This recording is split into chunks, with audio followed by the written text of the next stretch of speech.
So here's a lie that requires me to play what is termed a Texas wedge shot. The ball has rolled up against the apron of the first cut. It's come across the apron itself, and now it's situated tight against this grass, and really is a very difficult lie for me to play to such a short flag position with control, allowing me to either hold the shot possibly, but worst of all get down perhaps in two and improve my score. The Texas wedge shot isn't quite as it seems. Many people think of a Texas wedge as their putter, but that isn't true. What really in effect a Texas wedge shot is actually using the sand iron or a wedge to blade the ball. In other words, I'm trying to make contact with the center of the ball with the leading edge of my sand iron so that the ball rolls forward immediately. There's no loft, no lift. It's immediate roll off the leading edge of the club. So it's an intentional top, but not hitting the very top of the ball, connecting with the center of the ball, rolling it immediately forward. Now the shot would be pretty logical if I show you that that leading edge is going to travel along the top of that first cut of grass and make contact with the middle of the ball. So the logic behind it's fairly straightforward, and it's a simple shot to execute once you have the confidence and understanding of how to play it. Again, I'd refer to this shot as nearer to a putt than it is to a pitch or a chip. So if you can think that image straight away, you're on track to play a successful Texas wedge shot.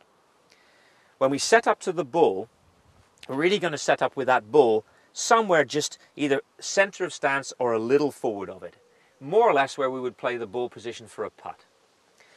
Remember, as we want to play it like a putt, we're trying to get that club to travel fairly parallel to the ground, and consequently the ball position should be just forward of the sternum. You can set up with your normal putting stance if you wish, or you could have a slightly narrower stance or even a little bit open. Really the preference is down to you. But what we want to try to do is keep our shoulders and upper body in particular relatively parallel to the ball to target line. We don't want to open the stance. We don't want to create unnecessary angles in the swing action.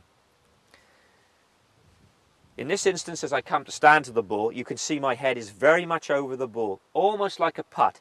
My eyes are over the line of the shot, much nearer to the line it would be on a chip or a pitch. I stand with the club shaft relatively vertical. I'm not here and away from it. I don't want to engage any hand action or wrist set at all. So if I stand close to it and above it and just let the club settle on the top of that grass, then I'm really in the correct setup position. The backswing itself is just simply a fairly firm wristed action. Now you either have to keep control of your hands and wrists, or we can adapt our grip.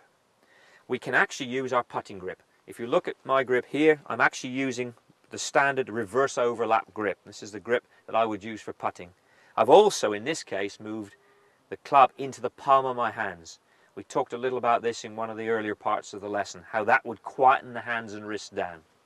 So as I stand to it, I can put the club behind the ball, but adopt my putting address position.